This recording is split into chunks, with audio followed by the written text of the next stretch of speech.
ከባለፈው የቀጠለ በአይነ ጥላ ዙሪያ የተሰጠ መንፈሳዊ ትምህርት ነው። ክፍል 5ን አድምጠን እግዚአብሔር አምላካችን ለንስሐ ሕይወት ያብቃን። ሌላው በባለትዳሮች ቤት ውስጥ በ17ኛው ተራ ቁጥር ላይ ማለት ነው። በባለትዳሮች ቤት ውስጥ የሁለቱንም አስተሳሰብ በማዘበራረቅ ለየብቻቸው እንዲቆዝሙ በማድረግ አልጋ ከመለየት አንስቶ እንደ ባዳ እስከመተያየት አድርሶ ማፈራረስ የአይነ ጥላ ቡዳ ዛር የዘወትር ፍልሚያው ነው። በቃ ሁልጊዜ የሚያደርገው ነገር ነው። ማስተዋሉ በደንብ ነው መደመጥ ያለባችሁ። በባለትዳሮች ቤት ውስጥ ነው። ወይንም አባት ብቻውንም ልጆቹን የሚያሳድግ ከሆነ በወንድምና በእህት መካከል፣ ወይንም እናት ልጆቿን ዝም ብላ ብቻዋን የምታሳድግ ከሆነ ደግሞ በልጆቿና በእሷ መካከል፣ በወንድማማቾች መካከል ብቻ ሳይሆን በዝምድና በተለያዩ የሥራ ቦታዎች መካከል፣ በዋናው ስራ አስኪያጅና በሴክሬታሪው በሁሉም መካከል የሁለቱንም ሐሳብ በማዘበራረቅ ለየብቻ የራሳቸውን ሐሳብ እያጧጧፉ እንዲህ ሊለኝ ፈልጎ እኮ ነው፣ ይሄን ያለኝ ምን ለማለት ፈልጎ ነው፣ እንደዚህ ብላኝ እኮ ተረተችብኝ፣ ብሔሬ ልትነካ ነው፣ እሷ ማን ስለሆነች ነው፣ እሱ ማን ስለሆነ ነው እያልን የራሳችንን ትልቅ የክፋት ህንጻ እየገነባን በኋላ ላይ ደግሞ ለሁለት እናፈርሰዋለን። በባልና በሚስት መካከል ደግሞ አልጋ ከመለየት አንስቶ እስከ ባዳ አስተሳሰብ ድረስ እንድንደርስ ያደርገናል። ባዳ ማለት እንግዲህ አንድ አካል ሆነው ከነሱ የተገኘ ፍሬ አለ፣ አንድ አካልነታቸውን ረስተው ማለት ነው።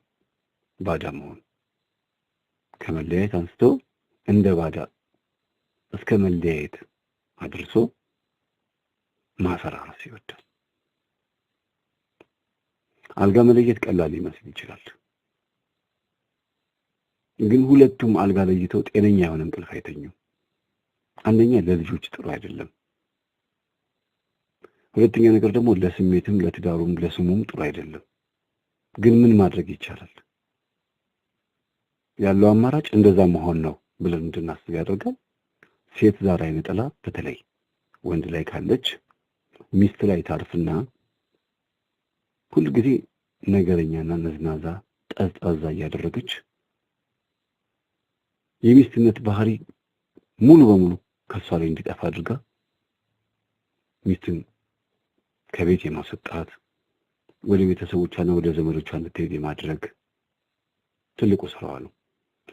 ሴቷ ላይ ያለው ወንዱ ዛር ወይም ሻንቆ የሚባለው አይነ ጥላ ደግሞ ከሆነ በተለይ ወደ አማራው ክልል ወደ ገጠሩ አካባቢ ያለው ታየ ከራማም እየተባለ ይጠራል ብዙ ጊዜ። ይሄ የታየ የሚባለው ጠንቋይ ሰውዬ ወይም ደብተራ ሰውዬ የእሱ ከራማ ወይም እሱ ላይ የነበሩት መናፍስቶች የዚህን ሰውዬ ስም ይዘው የሚኖሩት በሴቶች ላይ ነው። ብዙ ጊዜ በሴቶች ላይ ያድራል ይሄ ሰውዬ፣ የዚህ ሰውዬ መንፈስ እና ባል ነኝ ወይም ደግሞ ሚስቶቼ ናቸው ብሎ ሴቶቹን ስለሚይዛቸው ትዳር በሚይዙበት ሰዓት የተለያዩ መጥፎ ተግባሮች እንዲፈጽሙ በማድረግ ማታ ማታ ሰውነታቸውን ከቁጥጥር ውጭ በማድረግ ሙሉ በሙሉ በማንኳረፍ ቤትን በሚበጠብጥ መልኩ የእንቅልፍ ጊዜያቸውን ሳያስቡት ጠዋት ሲነሱ ብቻ ነው የሚነቁት። በህልም ያዩትን ነገር ሊያስታውሱ ይችላሉ። መጥቶ ጥቁር ነገር ላያቸው ላይ ሲያርፍባቸው ደንግጠው ሊነሱ ይችላሉ። ብልቱን አስረዝሞ መጥቶ ሊገናኛቸው ሲሞክር ሊነሱም ይችላሉ። ግን ባል አጠገባቸው መጥቶ እንዳይተኛ ቢተኛም እንኳን ከጠረን መቀየር ጀምሮ አትንካኝ ከማለት ጀምሮ ልተኛበት ደክሞኛል ከማለት ጀምሮ እስከ መደባደብ ድረስ ሊያደርስም ይችላል። የታየ ከራማ የሚባለው መንፈስ ደግሞ በአማራ ክልል ብቻ ወይም በትግራይ ክልል ያለው እንደ ጨንገር እንደሚባለው ብቻ ሳይሆን በሁሉም ብሔር ላይ አለ። በተለይ ወይ በኦሮሚያ ክልል ዱቢፍቱ የሚባል የሙታን ሳቢ መንፈስ የሚጎትቱ ሰዎች አሉና ሙታን ሳቢ መንፈስ የሚጎትቱት ብዙ ጊዜ ባላቸው የሞተባቸው ሴቶች ወይም ደግሞ እናቷ የሞተችባትን አንዲትን ልጅ እናቷን ማየት ስትፈልግ ሙታንን ይስባሉ። ወይም ደግሞ ወንጀልም ለመጠየቅ ያስቀመጥከው ሀብት ካለ የት ነው ያስቀመጥከው ብሎ ሳይናዘዝ የሞተ ሰው ካለ ሙታንን እየሳቡ መልሰው ከሙታን ጋር የመነጋገር ሌሊት ወደ መቃብር ስፍራ ሄዶ መናፍስትን የመዋረስና ልክ ያ አይነ ጥላ የሞተችዋን ሴትዮ መልክና ልብስ ለብሶ ያው መነካካት አይፈቀድም። በርቀት ነው ማውራት የሚፈቀደው ቢያንስ የ2 ሜትር ርቀት ማለት ነው። ወይም የ1 ሜትር የ2 ሜትር እና የ3 ሜትር ርቀት ቆሞ ከሞተችዋ እናቷ ወይም አባቷ ወይም ከሞተው ባሏና ወንድሞቿ ጋር የመገናኘት ወይም ከቤተሰቡ ጋር የመገናኘት እድል ይሰጠዋል። ያ ምንድነው? በምትሃት ነው። በትክክል እናቷ ወይም ደግሞ ቤተሰቦቿ አይደሉም እዛ ቦታ ላይ መጥተው የሚታዩት። መንፈሱ ያንን ተመስሎ መጥቶ ነው የሴትዮዋን መንፈስ መልሶ እንደገና የሙታን ሳቢ መንፈስ ተሸክመን መተን የእናትና የአባቶቻችን የባላችን ወይም የሚስታችንን መንፈስ ተሸክመን መተን ወደ ቤታችን ስንገባ ያ የሞት መንፈስ ትዳራችን ላይ ችግር ይፈጥራል። እናታችን ወይም ሚስታችንን ወይም ደግሞ ያ የሞተውን ሰውዬ መንፈስ የገደለበትን አፍግር አይደል ልክ እኛም እንደዛ በዛ ህይወት እንድንኖር አድርጎ ከዛ ካወራ ነው ከሞት መንፈስ ጋር አሁንም በህይወት እያለን ደግሞ ከሱ ጋር ደግሞ እንኖራለን ማለት ነው። ይሄ ትልቅ ጥበቡ ነው። ጆቢክቱ ይባላል። ተራ ቁጥር 18 የሰውነትን ጠረን በመቀየር ከገላ ባለመታጠብ ውጪ ያለውን ሽታ በማምጣት ማለት ነው። ገላ ባለመታጠብ የሚመጣ ጠረን አለ ይታወቃል። እሱ ላብላብ የሚለው አይደለም፣ ሌላ አይነት ጠረን በዙሪያችን ባሉ ወዳጅና ጠላት መካከል ማስታጣት በዚህ ጠረን ምክንያት ማለት ነው። የቤት ጠረንን በማበላሸት ለኛ ለቤተሰቦቹ ሽታው እንዳይታወቀን በማድረግ በእንግዳና በጎረቤት ማስቀመጥ ዋነኛ ድብቅ ስራው ነው የአይነ ጥላ ማለት ነው። እኛ አይታወቀንም። የቤታችን ጠረን ተለማምደነዋል። ከውጭም ስንገባ ጠረኑ ቀየር ባይልብንም የቤታችን ጠረን መጥፎ ነው ብለን እንዳናስብ ያደርጋል። ሰው ግን ሲመጣ እንግዳ ሲመጣ ግን በጣም በቃ አፍንጫን የሚሰነፍጥ ሽታ ወይም ደግሞ በጣም አስቀያሚ የሆነ ሽታ ከቤት ውስጥ እንዲወጣ በማድረግ ከሰውነታችን ላይ እንዲነሳ በማድረግ ማስገመት የዚህ የዛር አይነ ጥላ ወይም የቡዳ አይነ ጥላ ሁለቱም መናፍስቶች ሊሰሩት የሚችሉት አሰራር ነው። ትልቅ ሴራቸው ነው። በቤታችን ላይ እንደፈለገ ተሰለጠነ ደግሞ የሁሉም ጠረን ሽታ እየታወቀን የምናደርገው ጠፍቶን እየተሳቀቀን እንድንኖር ያስገድደናል ማለት ነው። ቤት ውስጥ ጓዳም ሽንት ቤቱም ሰውነታችንም ልብታችንም ወይም ደግሞ ሌላ የሰውነታችን አካል አፋችንም ሊሆን ይችላል የሚወጣውን ጠረን በምን ልናስወግደው እንደምንችል ግራ ገብቶን ግን እያወቅነው አብረነው ተመሳስለን እንኖራለን፣ ተሳቀን እንኖራለን። ይህን ኑሮ ደግሞ ተለማምደነው እንድንኖር ያስገድደናል ማለት ነው። ምንም ማድረግ አይቻልም ብለን መድኃኒት የለውም ብለን መድኃኒት ካለው ደግሞ መድኃኒቱን ፍለጋ ደግሞ በጣም ከባድ ወጪ እንድናወጣ አድርጎ አስፈላጊውን የሆነ መስዋዕትነት እንድንከፍል ይሄ መድኃኒት ነው ተብለን የሚሰጠን ነገር በሙሉ ያለምንም ስስት ወይም ደግሞ ያለምንም ተግዳሮት እንድንፈጽመው በማድረግ ተጨማሪ ሌላ እንከንና ችግር እንድንፈጠር የማድረግ ባህሪ ያለው የሰውነትን ጠረን ይቀይራል። ፍቅረኛ ያላት አንዲት ሴት ከሰውነቷ የሚወጣውን ጠረን አይቶ መሸሹን የሚነግራት ከተራራቁ ከተለያዩ በኋላ ነው። ወይም ደግሞ እሱም ልክ እንደዛው ሴቶችን ሲቀርብ ይርቁታል። ምክንያቱም ምን እንደሆነ ሲጠይቃቸው ምናልባት ገላህን ታጠብ ብለውት ሊሆን ይችላል፣ ወይም ገላችሁን ታጠቡ ብሏቸው ሊሆን ይችላል። ታጥበውም ቢመጡ ጸርተውም ቢመጡ አሁንም መልሰው ያንን ቋንቋ በመደጋገም እንዲናገር አድርገውት ተሰዳድበው አንተ ማን ስለሆንክ ነው ይሄን መቆሸሽ የምትነግረኝ? እኔ ታጥቤ ነው የመጣሁት ራስህ ታጠብ በሚል ምክንያት የቀረባቸውን ሰዎች በማሸሽ ራሱ እንዲገመት በማድረግ ራሱ ሳይታጠብ ራሱ እየሸተተን እኛን ታጠቡ ይለናል፣ ወይም እኔን ታጠብ ይለኛል። ራሷ ሳትታጠብ መታ ትሸታለህ ትለኛለች በሚል ሽታው ከማን እንደመጣ እንኳን ግራ እስኪገባን ድረስ የማድረግ ባህሪ አለው። ይሄ በዚህ ይቆየን። ተራ ቁጥር 19 በጣም አስገራሚ የሆነ ነገር ነው። መፍራት፣ መበርገግ፣ መደንገጥ፣ መባተት፣ ቃይቶ መነሳት ማለት ነው። መባተት፣ መጨነቅ፣ ድንገት ልብ እየመታ እንቅልፍ ማጣት ወይም ማሳጣት፣ ይህን ሁሉ በእኛ ላይ የሚፈጽመው ቤተሰብ፣ ጓደኛ፣ ዘመድ፣ ጎረቤት፣ የሥራ ባልደረባ በእነዚህ ሁሉ ፊት በሆነ ነገር እንደተጨነቀን በማስመሰል ለማሸማቀቅና ለማሳጣት ነው። እንዲሁ ከመሬት ተነስተን መደንገጥ፣ መበርገግ ማለት ነው።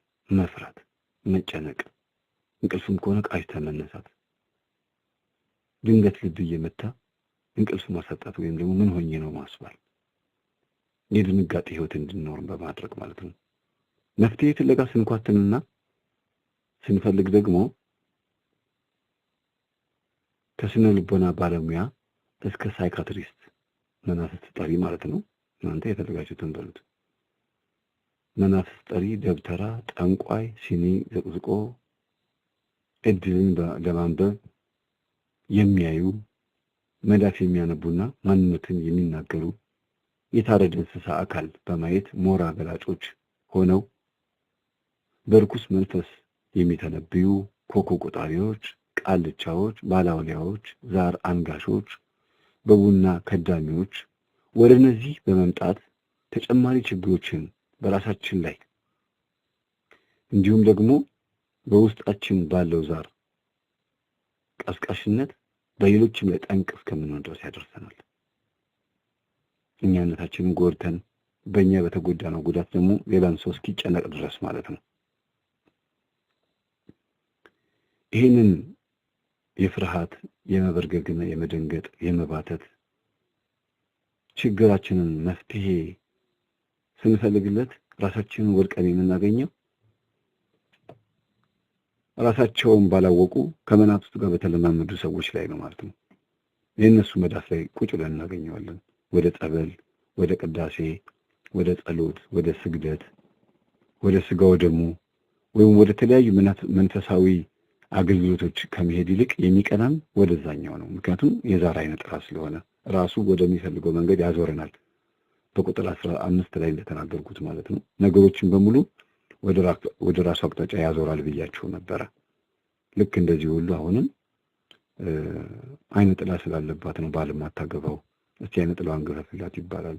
አልጋ ላይ ሽንቱን ሲሸና ደግሞ የአይነ ጥላ መንፈስ ነው ተብሎ ደብተራ ጋር ወይም ደግሞ አንዳንድ በአንገት ላይ የሚታሰሩ የድግምት ክታቦች ላይ ምናልባት አንዳንድ ወረቀቶችን ስታያቸው አንገት ላይ ጥቁር ቆዳዎች ወይም ክታቦችን ስታያቸው ከስንት አንድ ነው ሰንዴ ጎልጎታ ወይም ደግሞ ጀና ጽሑፍ የምታገኙት እንጂ አብዛኛውን የድግምት ቃላቶች ናቸው አብዛኛው። ስለዚህ አንገታችን ላይ ካሰርነው መስቀል ውጪ ሌላ ነገር መድኃኒት የለውም። ግን ካለብን ዛር መንፈስ አንጻር ተጽዕኖ ፈጥሮብን መፍትሄ ፍለጋ እንድንሄድ የሚገፋፋን እንደ ውሏችን ነው። ከአህያ ውላ የመጣች ጊደር ፈስ ተምራ መጣች እንደተባለው እኛም ከቤተሰቦቻችን ጋር ከእንደዚህ አይነት ህይወት ካላቸው ሰዎች ጋር ስለሆነ ሁሉ ጊዜ የምንኖረው እርምጃችንና ሩጫችን መፍትሄ ፍለጋ ከሄዳችን በሙሉ የእነሱን ትንፋሽ ፍለጋ፣ የእነሱ አይን ያረፈበትን ዕቃ ፍለጋ።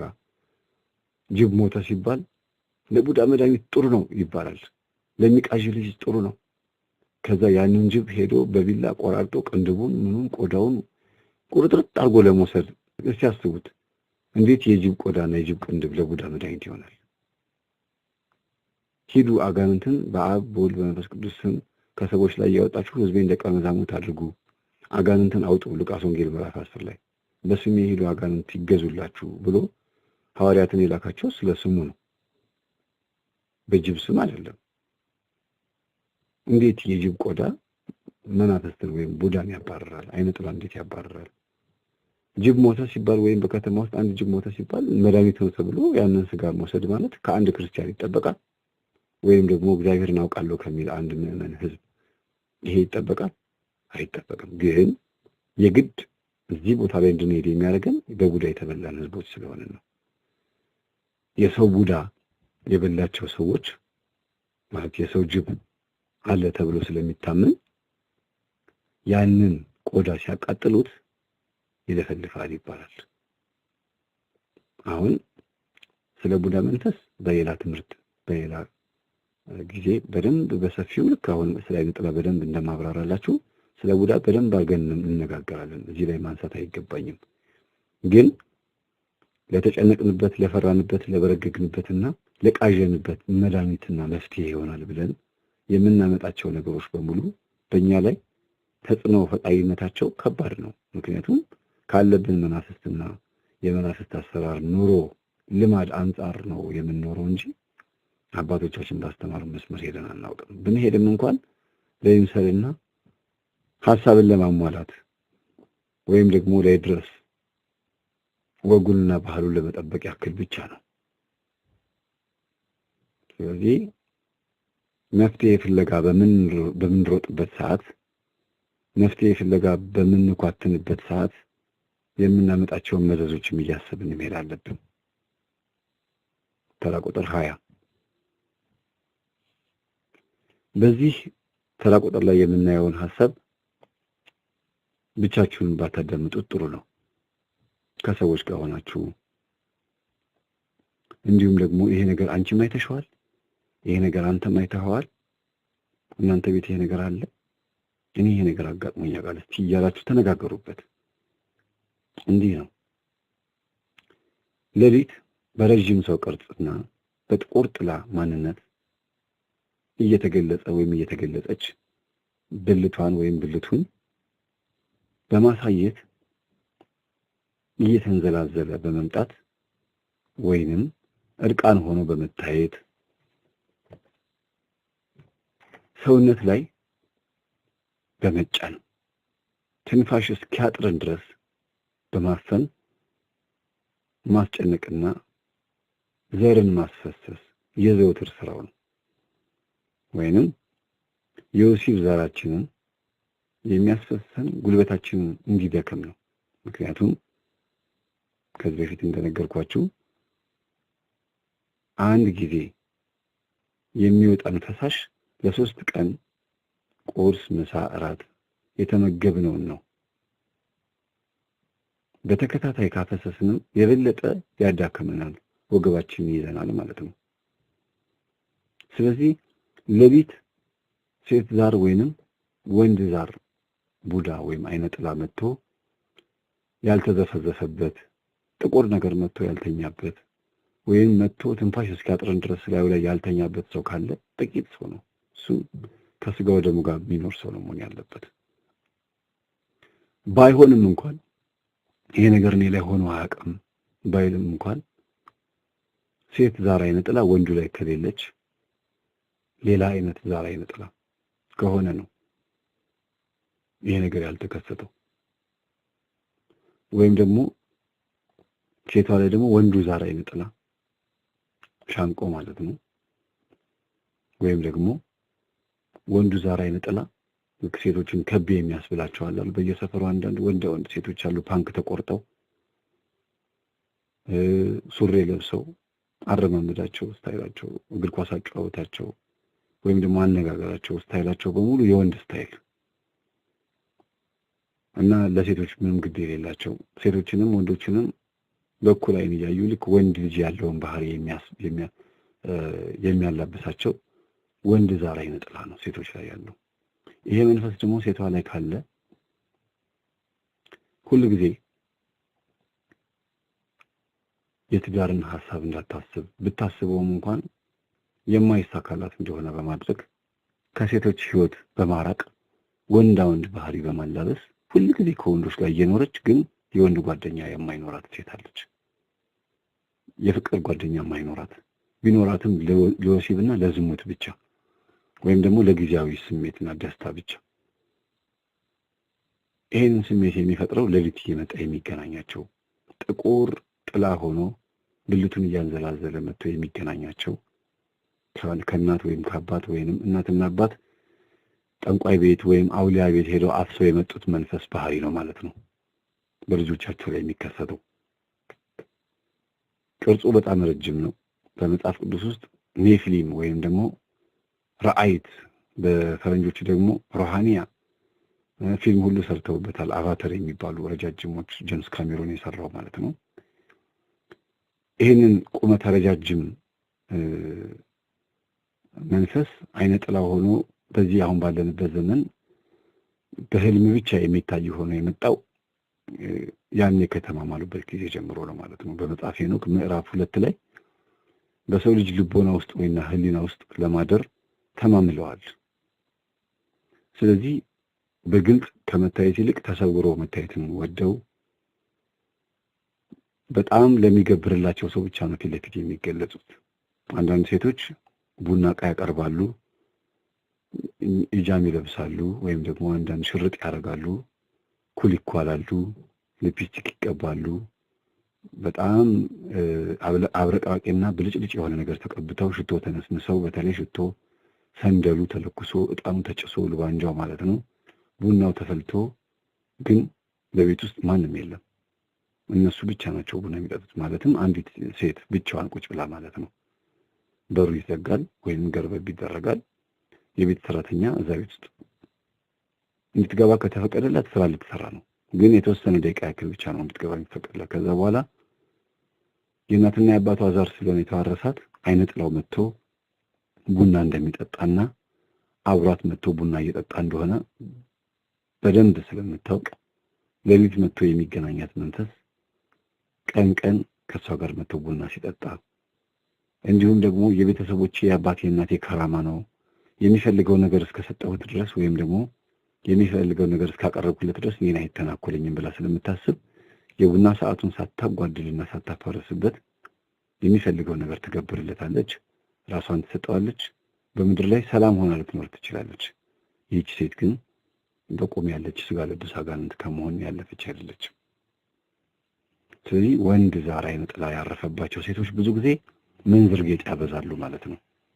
ምንዝር ጌጥ ጆሮን 4-5 ቦታ መበሳት፣ አፍንጫን መበሳት፣ ሽቶ ሁልጊዜ መቀባት። ሽቶ ወደ ዶሎራንት ተቀይሯል። አሁን ደግሞ ያው ዞሮ ዞሮ የነጮቹ የወንድ ዛር መንፈስ ነው የራሱ። ምክንያቱም ዶሎራንቱ ላይ ያለውን አርማ ብትመለከቱት የ666 አርማ ነው። ማንኛውም ዶሎራንት ላይ አርማው አለ፣ በተለያየ አይነት ሲስተም ማለት ነው። ወደዛ አልገባም። ግን ምንዝር ጌጥ ይወዳል፣ ኮስሞቲክስ ይወዳል፣ በጣም አብረቅራቂ ነገሮችን ይወዳል። ወንድ ዛር አይነ ጥላ አዳኝ ወርቁም ይባላል። ወርቅ በወርቅ አድርጎ ያንቆጠቁጣታል ሴቷን፣ በተለይ ወደ ትግራይ ክልል አካባቢ ማለት ነው። ኩል ይወዳል፣ ፈንዲሻ ማስበተን ይወዳል። ቡናውን ፏ አድርጎ ያስፈላል። ሹርባዋን ቆንጆ አጋ ተሰርታ ቡናዋን ሾሽላ ተቀብታ ታፈላለች። ከዛ ብቻዋን የምታፈላ ከሆነ ከመንፈሱ ጋር፣ ከሰው ጋር የምታፈላ ከሆነ ደግሞ ሰዎቹ ላይ ያለውም የወንድ ዛር መንፈስ። ብዙ ጊዜ ሴቶች ተሰብስበው የሚጠጡት ወንድ ዛር መንፈስ ያለባቸው ሴቶች ናቸው። ከቡናው ጋር በተገናኘ አይደለም ማወራው፣ ከሚለብሱት ልብስ ሁኔታ አንጻር ማለት ነው። ወደ አማራውም ክልል፣ ወደ ትግራዩም ክልል፣ ወደ ጉራጌውም፣ ወደ ኦሮሚያውም ክልል ሁሉም እንደ ባህሉ አለባበሱን አሳምሮ ቡና ብቻውን የምትጠጣ ሴት ካለች ወንድ ዛር አይነ ጥላ አለ ማለት ነው። በትክክል ቡና ሴሪሞኒ ሊመስለን ይችላል፣ ወይም ደግሞ የቡና ባህል ወይም ደግሞ ቡና ባህሉ ይሄ ነው ተብሎ ስለተባለ ያንን አምነን እንድንቀበል ሆነን ስላለን ነው እንጂ ከምን እንደመጣ እናውቀውም። ለምሳሌ ቅርብ ጊዜ የመጡ የዘፈን ክሊፖች አሉ። እነዛን የዘፈን ክሊፖች ተመልከቷቸው። አንገታቸው ላይ ጨሌዎችን አድርገው የተለያዩ ባህል ልብሶችን አድርገው ዛሩ እንደሚያስጓራቸው አድርገው ተንበርክከው ጭራሽ ማጓራት አይነት ስታይል ያለው ወይም ደግሞ ማጓራት አይነት መልክ ያለው እስክስታ እስክስታና ጭፈራ እናያለን። እስክስታውም ወገብ ላይ የሆነላቸው እንደዚህ ያደርጋሉ። በወላይትኛም በኦሮምኛም በትግርኛም ብትሄዱ በሁሉም ብትሄዱ አሁን ዘመናዊ በሆነ መልኩ የዛር ጉሪያ ወይም የመናፍስቶቹ ጭፈራ ወይም በየጠንቋዩና በየአውሊያ ቤቱ ወይም ደግሞ የተለያዩ የባዕድ አምልኮ በሚመለክባቸው ቦታ ላይ የሚታዩ የሰውነት እንቅስቃሴዎችና ልምጥ እያደረገ ወገባቸው ወደኋላ የሚያስጓራቸውም የመናፍስት አሰራር ስታይል ወደ እስክስታ ተቀይሮ አስገራሚ በሆነ መልኩ ክሊፕ እየተሰራ ነው። ይሄ ዘመኑ ምን ያህል የእሱ እንደሆነ ማሳያ ነው። ሴቶች ላይ ብዙ ጊዜ ይደርሳል። ባለፈው እንደነገርኳችሁ 10 ሰዎች ወደ ጸበል ገብተው ቢጠመቁ ከ10 ውስጥ 8ቱ ሴቶች ናቸው የሚሆኑት የሚጮሁት ማለት ነው። መንፈሱ ቢያዝ 8ቱ ሴቶች ይሆናሉ በግምት በፐርሰንት ሲሰላ ማለት ነው። ከ100 80 ወይም 70 እንደማለት ነው። አብዛኛዎቹ ሴቶች የሚጠቁት ለምንድን ነው?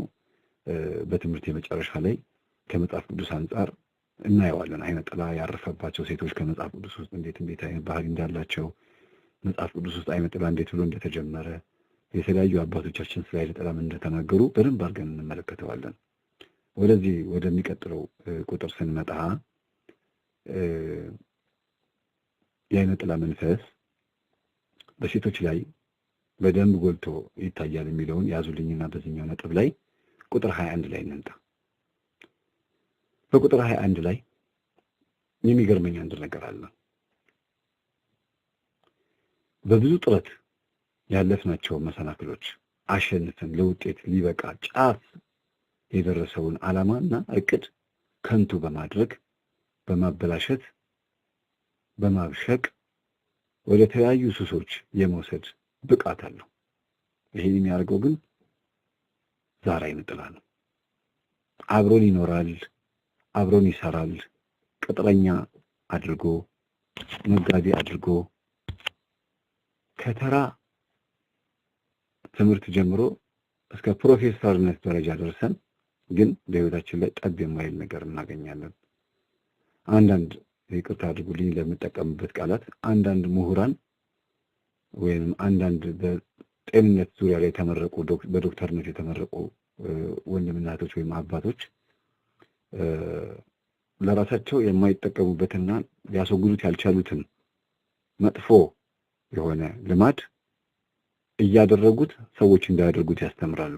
ሲጋራ ማጨስ ሊሆን ይችላል፣ ጫት መቃም ሊሆን ይችላል፣ መጠጥ ሊሆን ይችላል።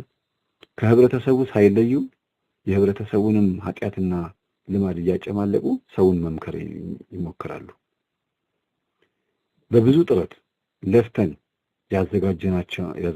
ያዘጋጀናቸውን ወይም ደግሞ ያለፍናቸውን መሰናክሎች አሸንፈን ለውጤት ሊበቃ ጫፍ የደረሰውን ዓላማችንን ከግብ እንዳይደርስ የሚያደርገውን እኛ ጋር ያልተጠናቀቀ ነገር ስላለ ነው።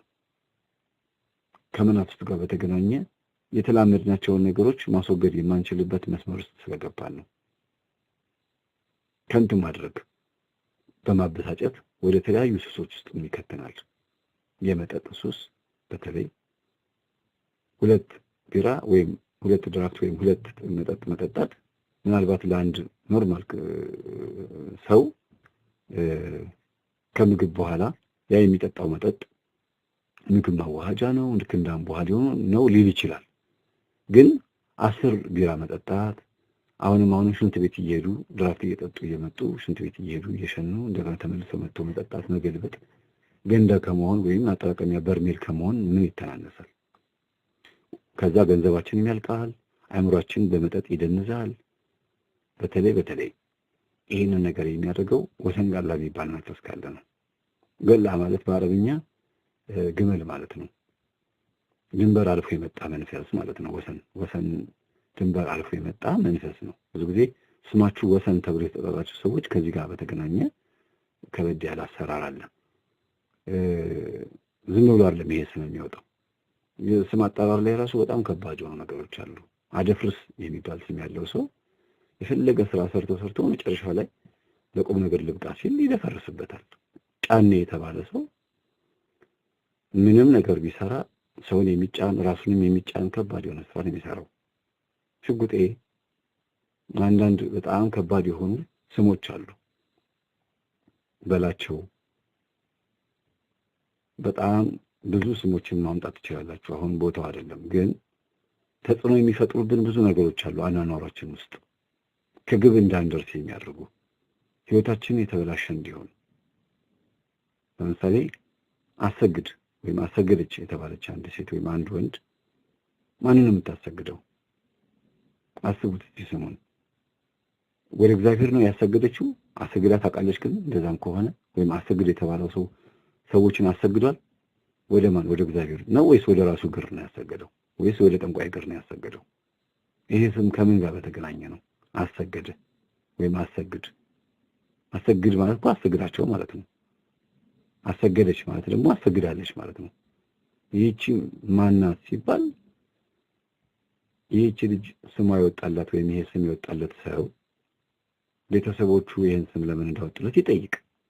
የነገሩት ነገር ሊኖርብ ይችላል። ካልነገሯችሁ ግን እኔ ልንገራችሁ። የዛር መንፈስ ቡና ተፈልቶ የሚወጣ ስም ነው። አንዳንድ ከገንዘብ ጋር በተገናኘ ከብር ጋር በተገናኘ የሚወጡ ስሞች አሉ። እድል፣ የቤተሰብ እድል እንድትሆኑ ማለት ነው። ምንም ስራ ብትሰሩ፣ ምንም እቅድ ብታቀዱ ቤተሰብ እናንተን እድላችሁን ለጠንቋይ ወይም ለደብተራ ወይም ደግሞ ለአንድ አውሊያ ቃልቻ የሆነ ሰው ከሰጠባችሁ እድላችሁን ቤተሰቦቻችሁ ማለት ነው፣ እናንተ የምትኖሩት በዛ መንፈስ ምሪት ስለሆነ ብር አገኛችሁም አላገኛችሁም ለቤተሰብ ግድ አይደለም። ምክንያቱም ቃልቻው ወይም አውሊያው ወይም ጠንቋዩ ደብተራው የምትበላውን ስጧት፣ የምትጠጣውን አቅርቡላት፣ ልብስ ግዙላት፣ ከዛ በተረፈ ስራ እንድትሰራ አታስጨንቋት፣ የቤታችሁ እድል ናት። ቡና መጠጣት ከፈለግሽ ትጠጣ፣ እሷ ላይ ያለው ዛር መንፈስ መጠጣት ይፈልግ ይሆናል። ቤት ውስጥ መኖር የምትፈልግ ከሆነ ትኑር፣ ቴሌቪዥን ግዙላት፣ ኮምፒውተር ግዙላት፣ አሟሉላት የምትፈልገውን፣ እሷ እስካለች ድረስ ሀብት ንብረት አላችሁ ተብለው የሚባሉ ብዙ የቤተሰብ እድል የሆኑ ልጆች አሉ። ይሄ በጣም ከባድ በጣም አስፈሪ የሆነ ነገር ነው። እናንተ በብዙ ልፋት በብዙ ጥረት ያከማቻችሁት ገንዘብ እውቀት ሊሆን ይችላል። ራሳችሁን ችላችሁ ትዳርም ይዛችሁ ሊሆን ይችላል። ግን የቤተሰብ ሀብትና ንብረት ስለሆናችሁ ማለትም ቤተሰብ እድሉ የተቃናው ሀብቱ የተቃናው እናንተ ስትወለዱና እናንተ ወደ ጠንቋይ ወይም ወደዛ ወደ መናፍስት ጣሪው ሄዳችሁ የተገበራችሁ ልጆች ስለሆናችሁ እድላችሁ ሁልጊዜ የተበላሸ ነው። እንድትበሳጩ እናንተ ያሰባችሁት ነገር አይሳካም ማለት ነው። ኃጢአትም ቢሆን ዘፋኝ እንኳን ብትሆኑ ማለት ነው ይቀናል። ለምን? እሱ በሚፈልገው መስመር እንድትሄዱ ነው የሚፈልገው። እንግዲህ ዘፈን ኃጢአት ነው፣ ዝሙት ኃጢአት ነው፣ ሌብነት፣ ሙስና፣ ዘረኝነት ሁሉ ኃጢአት ነው። ግን እሱ በሚፈልገው ሐሳብ እንድትሄዱ ስለሚፈልግ ብቻ በኃጢአት እንኳን ይቀናል። ፈረሴ ናት ብሎ ስለሚያስብ እንደ ፈረስን መቼም ምንም እንኳን ፈረስ ጎንበስ ብላ ሳር ብትግጥም አፏ ላይ ልጓም ቢኖርም ገና ለገና እኔ ጌታ አለኝ ብላ ፈረሷ በምትፈልገው መስመር ብትሄድም ግን በልጓሙ እየጎተተ ወይ በስተግራ ወይ በስተቀኝ እንድትጠመዘዝ ነው የሚያደርጋት እንጂ ፈረስ ስለሆነች ብቻ እንደፈለገች መሆን አትችልም። እንደዛ ነው የሚያስበው ዛሩ አይነጥተው ማለት ነው። ስለዚህ እቅዶቻችንን ያከሽፋል፣ እቅዶቻችንን ያበላሻል ማለት ነው። በዚህ ጉዳይ ላይ በኋላ በጣም በሰፊው ትንታኔ እሰጥበታለሁ ከመጽሐፍ ቅዱስ ጋር በተገናኘም ስላለው ማለት ነው። ወደ ሌላው እንምጣ። ቁጥር 22ን እንመልከተው። ብዙ ነው የቀረን በቁጥር ደረጃ 22፣ 23፣ 24 ነው የቀረን። ግን ቁጥሩን ከጨረስን በኋላ ከመጽሐፍ ቅዱስ አንጻር ደግሞ በደንብ እንማማራለን። ብዙ ጊዜ ስራ ያገኘን እየመሰለን የምንገባበትን እድል በሙሉ በራሱ ወጥመድነት የመጡ ሆነው መውጫውን ማጥፋትና በመከራ ውስጥ እያስኬደ የኛ የሆነውን ሁሉ ይወስድብናል ማለት ነው። አስተውሉ፣ ሐሳቡን በደንብ ተረዱት። ያለንን ነገር በሙሉ ጥርግርግ አድርጎ የሚወስደው መጀመሪያ ያገኘናት ያቺ የተሳካልን የመሰለችንን ስራ በማጣጣፍ ነው። ስራ ያገኘን ይመስለናል። ፈጠራ፣ ግኝት፣ ድርሰት ጸሐፊዎቹ ጥሩ አይዲያ ያገኘው ይላሉ። ፊልም ሰሪዎቹ ጥሩ ሐሳብ መጣልኝ ይላሉ። ወይም ደግሞ ነጋዴውም አሁን ጥሩ እያተረፍኩ ነው ይላል። ቢሮ የሚሰራውም አሁን ጥሩ ስራ ይዣለሁ ይላል። ሁሉም የተሳካለት ይመስለዋል። ተንደላቆ መኖርን ይመኛል። ነገ ከነገ ወዲያ ስለሚያገኘው ገንዘብ ያስባል፣ እቁብ ይጥላል፣ የተለያዩ እቅዶችን ያስባል። ተደላድሎ የኖረ ይመስለዋል። የምንገባበትን እድል በሙሉ ግን ማንኛውም ነገር በሱ ወጥመድነት የመጡ ሆነው መውጫውን ማጥፋትና በመከራ ውስጥ እያስኬደ የኛ የሆነውን ሁሉ ይወስድብናል ማለት ነው። ለምሳሌ አንድ መስሪያ ቤት የሚዘረፍ ብዙ ገንዘብ ይኖረዋል። ወጥመድ ውስጥ እንድንገባ ያደርገናል። ለጊዜው በጸረ ሙስና ኮሚሽን ምንም የማይነቃብንና ማንያዝ መሆናችንን ይነግረንና አረ ችግር የለውም ይሄ እኮ ዝም ብሎ ዕቃ ለኛ የተዘጋጀ በረከት ነው ብለን እንድናስብ ያደርጋል። ከዛ ገንዘቡ ሲበላ ይኖራል። አንድ ቀን ግን ይፈነዳል። ከወጥመድ እወጣለሁ፣ ንስሐ እገባለሁ፣ በእግዚአብሔር መስመር እሄዳለሁ ብለሽ ስታስቢ ወይም ስታስብ ካለቃሽ ጋር የበላሽውን የጠጣሽውን የተገዛለሽ መኪና፣ ቤትሽ፣ ንብረትሽ፣ ሀብትሽ በሙሉ ተንኮታክቶ ዜሮ ይገባል ማለት ነው። ምክንያቱም እዛ ወጥመድ ውስጥ መጀመሪያ ከተተሽ በዛ መስመር እንድትኖሪ ስለፈለገ ነው። አዎ G+2 G+3 ያሰርተህ ሊሆን ይችላል፣ ወይም መኪና ተገዝቶልሽ ሊሆን ይችላል። አለቃሽ ካንቺ ጋር ስለማገጠ ወይም ነው ከማንም ጋር እንዳትናገሪ ባልሽ እንዳይሰማ ችግር የለውም። የባልሽ ሚስት ነሽ። የኔ ደግሞ ፍላጎቴን ማስተካከልሽ ነሽ። እኔ ሚስት አለችኝ፣ ትዳር አለኝ፣ ፍቺ አልልሽም፣ እኔ ሚስቴን አልፈታም፣ ግን በቃ አንዳንድ ቀን እንድደሰት ይባባላሉ። ከዛ በኋላ መኪና ይገዛላታል። ባልም ደግሞ እንደዚሁ ያሳካል። ከዛ ገንዘብ ይዛ ወደ ቤቷ ስትመጣ ከመስሪያ ቤት ፈንድ ተለቀቀልን፣ ብድር ተቀበልኩኝ፣ የረጅም ጊዜ ቅድር ነው ወይም የረጅም ጊዜ ብድር ነው ብላ እየዋሸች ወይም እየዋሸ ሊሆን ይችላል። አንዳንድ ከበድ ያሉ ገንዘቦችን ወደ ቤት ይዞ በመምጣት ምክንያት በመስጠት የተለያዩ ሀብት ንብረታችንን ካካበተን በኋላ የፎቶ መረጃ፣ የእጅ ከፍንጅ መረጃ፣ የተለያዩ ነገሮችን በማዘጋጀት ወጥመድ ካዘጋጀልን በኋላ በንግድም ሊሆን ይችላል፣ በሰላም በትምህርትም በማንኛውም አይነት መንገድ ካዘጋጀልን በኋላ እናንተ በምታስቡት አሁን ባላችሁበት ይሄን ትምህርት በምታዳምጡበት መልኩ ያላችሁበትን ጊዜ አስቡት። እስቲ ወጥመዳችሁን እስቲ አስቡት። እናንተን ያጠመደበትን መንገድ ማለት ነው። ያቺን ወጥመድ ካዘጋጀው በኋላ ትወጪና ከዚህ ሌብነት ከዚህ ኃጢአት ከወጣሽ አለቀልሽ። አርፈሽ ኃጢአትሽን አጣጥሚ፣ አለበለዚያ ይሄንን እንደዚህ አድርጌ አጋልጥሻለሁ ብሎ እቅድ ውስጥ ይከታችኋል ማለት ነው። የራሱ እቅድ ውስጥ ይሄ ትልቅ የዓይነ ጥላ ስራ ነው። ህይወታችሁ ላይ ጥላ ይሆናል ማለት ነው። ስለዚህ ልጆቻችሁን በምን ገንዘብ ነው የምታሳድጉት ማለት ነው? በኃጢአት ገንዘብ፣ በግፍ ገንዘብ ማለት ነው። ዩኒፎርም ብትገዙ፣ አስቤዛ ብትገዙ፣ የቤት ኪራይ ብትከፍሉ፣ ምንም አይነት ክፍያ ብታከናውኑና ተቀማጭ ብታደርጉ የግፍ ገንዘብ ነው። ጤንነት የለው። ታማችሁ ዶክተር ጋር ብትሄዱ ቂጣ ብቻ ቢ ወይም ይሄንን ድንች ወጥ ብቻ ቢ ሌላ ነገር እንዳትነኪ፣ ይሄን ስንዴ ዳቦ እንደዚህ ስጋ ወጥ እንዳትነኪ፣ ምክንያቱም ካንሰር አለብሽ፣ ምክንያቱም ስኳር አለብሽ፣ ይሄን እንዳትጠጪ። ከዛ በኋላ አንደኛ የግፍ ገንዘብ ይዘን ቁጭ፣ ሁለተኛ ነገር በግፍ ገንዘብ እንኳን እንዳንደሰት ያደርገናል። እንኳን አለ በጽድቅ ገንዘብ ቀርቶ ባለን ሀብት ንብረት እንኳን እንዳንደሰት ያደርገናል ማለት ነው። ያለንን እንኳን ራሱ ይዘን ለኛ እንዳይሆን አድርጎ ያንን ግፍ ለማን ያስተላልፋል? ለልጆቻችን። ተመልከቱት። ከዛ በግፍ ገንዘብ የተማሩ ልጆች፣ የግፍ ልብስ የለበሱ ልጆች አሁንም አይነ ጥላው ዛር ሆኖ ወደ ልጆቹ ያልፋል ማለት ነው። ስለዚህ አይነ ጥላ ይሆንባቸዋል ወይም የጥላ ግርዶሽ ሆኖ መልካሙን ነገር እንዳይመለከቱ፣ ለህዝብ እንዳያዝኑ፣ ለጎረቤት እንዳያዝኑ፣ አሁንም እነሱን በዛው መስመር በሌብነት መስመር እንዲያልፉ አድርጎ የግፍ ተቋዳሾች እንዲሆኑ ያደርጋቸዋል ማለት ነው። ከዚህ በላይ የሞት ልጅ መሆን ምን አለ? ከባድ ነው። እስቲ ይሄንን ለጊዜው ገታ እናድርገውና ወደ ቁጥር 23 እንሂድ። ክፍል 5 ተጠናቋል። ክፍል 6ን አድምጠን እግዚአብሔር አምላካችን ውሳኔ እንድንወስን